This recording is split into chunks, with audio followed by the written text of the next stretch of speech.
हम शब्दों का वर्गीकरण करेंगे। अर्थ के आधार पर शब्दों का वर्गीकरण। एकार्थी शब्द, अनेकार्थी शब्द, समानार्थी या पर्यायवाची शब्द। जिन शब्दों का केवल एक ही अर्थ होता है उन्हें एकार्थी शब्द कहते हैं। एकार्थी मतलब एक अर्थ वाले शब्द, जैसे घर, पुस्तक, दिल, हिंदी, लोहा, ईंट, दीवार आदि।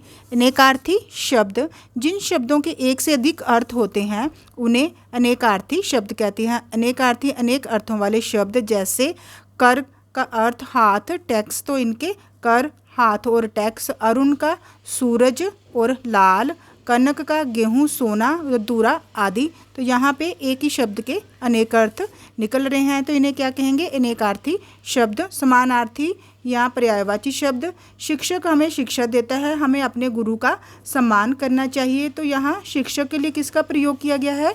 गुरु का प्रयोग किया गया है। हम एक ही प्राणी को कई नामों से पुकार सकते हैं, इससे उनके अर्थ में कोई भी परिवर्तन या बदलाव नहीं आता है।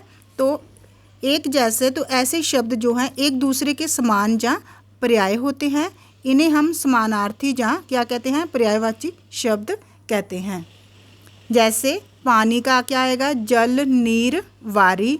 तो अब हम तत्सम शब्द कहते हैं। हिंदी भाषा में प्रचलित अनेक शब्द संस्कृत भाषा से ज्यों के त्यों ग्रहण कर लिए गए हैं। ऐसे शब्दों को क्या कहते हैं? तत्सम शब्द कहते हैं। जैसे अश्रु, कर्म, साय, भ्रमण आदि। और तद्भव शब्द कौन से हैं? कुछ शब्द ऐसे हैं जो हिंदी में संस्कृत के से आए हैं, लेकिन उनके मूल रूप में कुछ परिवर्तन हो गया है। ऐसे शब्दों को तद्भव शब्द कहते हैं। जैसे अश्रु संस्कृत का शब्द है, तो इसका परिवर्तित रूप क्या है? आंसू है।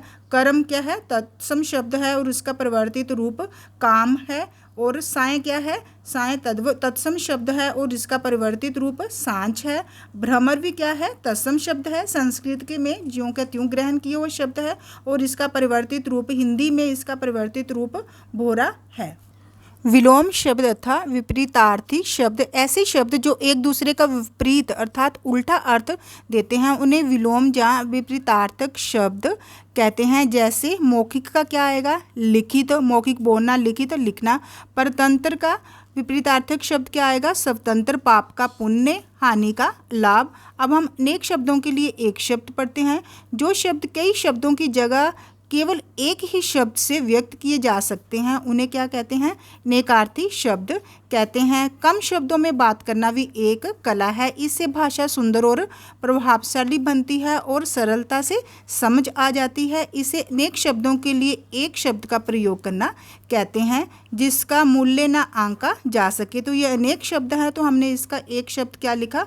अमूल्य। जिसके माता पिता ना हो, इसमें भी अनेक शब्द हैं, तो हमने इसका एक शब्द क्या प्रयोग किया? अनाथ प्रयोग किया। अब हम तत्सम तथा तद्भव शब्द पढ़ते हैं। तत्सम कौन से शब्द हैं? जैसे कूप, घट, हस्ती, चंद्र, ये संस्कृत से यों के त्यों ग्रहण किए गए हैं।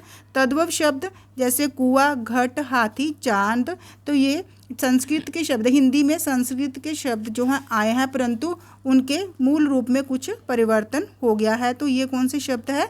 तद्भव शब्द हैं। अब हम श्रुति सम भिन्नार्थक शब्द पढ़ते हैं। जो शब्द सुनने में एक जैसे लगते हैं किंतु उनके अर्थ भिन्न होते हैं, तो हमें एक जैसे लगते हैं परंतु उसमें सूक्ष्म क्या होती है?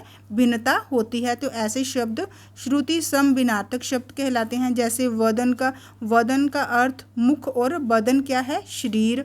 अंश क्या है? भाग और अंश क्या है? कंधा। तो ये एक जैसे लग रहे हैं परंतु इनके अर्थ अलग है, सूक्ष्म अंतर इनमें है।